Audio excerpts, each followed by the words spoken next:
Esta mañana, durante una entrevista en vivo, la número uno del petrismo perdió absolutamente todo el control de la entrevista y terminó quedando súper expuesta. Y lo que pasó fue que venía en una línea discursiva acusando al Congreso de tener corrupción. Y en un punto menciona la palabra extorsión y se descontrola completamente. Vamos a verlo. Es que eso es una responsabilidad incluso de los electores. ¿Por qué se dejan comprar?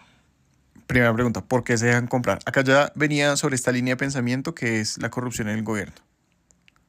¿Qué se dejan comprar el voto? ¿Por qué sientan a esas personas en el Congreso de la República? Acá. ¿Por qué sientan a esas personas el Congreso de la República se convierte en un escenario de extorsión? En el gobierno. Ojo, miren que metió de una vez el tema de extorsión. Y apenas mete el tema de extorsión, miren lo que pasa. ¿No? Porque es que están los comprados y están los acá él pregunta compradores, esto. Y también existe una cosa en el mundo contemporáneo. Esto es una construcción, no en el mundo contemporáneo. Vámonos. Miren que acá, cuando habla de extorsión, pierde completamente el control y se va a hablar del primer tema que se le ocurre, que es de un tema contemporáneo, pero no tiene nada que ver con lo que están hablando. Y en este punto se da cuenta que eso es una equivocación y trata de corregir y se va para la Revolución Francesa. Miren eso. Revolución Francesa. Después de la Bastilla, después de todo lo que sucedió. Miren que acá habla de algo contemporáneo, se va para la Revolución Francesa y ahora ya va en la Bastilla. Vamos a ver qué dice después. La Revolución Francesa, con los derechos del hombre, la promulgación de los derechos. Mire, los derechos del hombre. Entonces, ¿qué pasó? Algo que dijo acá que no quería decir, probablemente fue el tema de la extorsión, la llevó a escapar a este tema de cosa contemporánea. Después dijo, no, eso es un error, no voy a hablar de eso, voy a hablar de la Revolución Francesa, ok, corrigió, voy a hablar de la Bastilla, ok, corrigió, voy a hablar de los derechos del hombre, y acá vuelve y corrige y dice promulgación de derechos del hombre. Pero miren lo que pasa después. El hombre, incluso había algo que decía que existe el derecho al debido proceso y la presunción. Entonces acá habla sobre presunción de inocencia, pero miren todo lo que viene pasando desde acá abajo. Miren desde dónde arrancó y ha tocado más o menos 4 temas, no ha cerrado ninguno y sigue abriendo temas. Y acá, cuando tenía la oportunidad de cerrar el tema que tenía de la corrupción, miren lo que hace después. De inocencia. Existe, no lo digo yo, lo dice la jurisprudencia. Ok, jurisprudencia. Existe en el ordenamiento jurídico incluso de este país.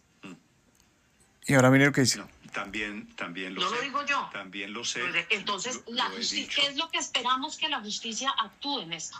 Y te digo por qué. Okay, porque si existe impunidad alrededor del caso de Odebrecht, por ejemplo. Miren cómo cambió ahora y se fue para Odebrecht. O sea, venía de un tema de jurisprudencia, derecho al debido proceso, promulgación de derechos del hombre, la Bastilla, Revolución Francesa, y cambia completamente y se va ahora a la impunidad. Y se lo lleva a Odebrecht. Y ahora miren cómo salta a otro tema. Porque si en este caso la impunidad alrededor de los grandes escándalos de corrupción sigue siendo la norma, la impunidad, nunca vamos a acabar con la corrupción en Colombia. Pasa lo mismo con los abusos sexuales de los niños en este país, que tienen un 98%. Miren cómo se va ahora a los abusos de los niños. Ahora 90, bueno, fue 98, puse 97, no importa. Se fue a un dato de impunidad que nadie le pidió y ahora miren lo que pasa. Impunidad. Entonces, ¿en qué momento van a dejar de abusar de los niños si lo único que hay es impunidad? Te puedo jurar que si en el caso de mi padre, de Bernardo Jaramillo, ya metió el caso de Bernardo Jaramillo, de Álvaro Gómez, de Luis Carlos García Sarmiento, de Álvaro Gómez Hurtado, de toda la gente que han asesinado en este país, Rodrigo Lara, no hubiese existido la impunidad que ha existido, otra nación estaríamos contando. Otra nación tendríamos. Pero lo cierto es que la impunidad ha sido la reina en Colombia.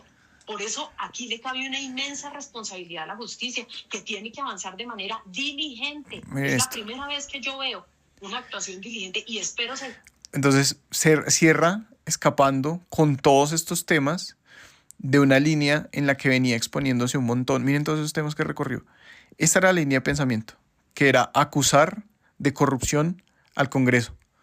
Pero en un punto, cuando habló de extorsión dentro del Congreso, que nadie le preguntó sobre extorsión, pierde todo el control y empieza a hablar de cosas diametralmente opuestas o empieza a divagar de cosas que no tienen nada que ver termina hablando de los niños, termina hablando de Álvaro Gómez Hurtado, termina hablando de cualquier otra cosa, menos de lo que sucedió acá. Ahora, ¿será casualidad o será estrés al verse rodeada? Porque este tema de Iván Name está súper complejo. Y evidentemente ella, al haberlo reemplazado tantas veces, algo tenía que saber.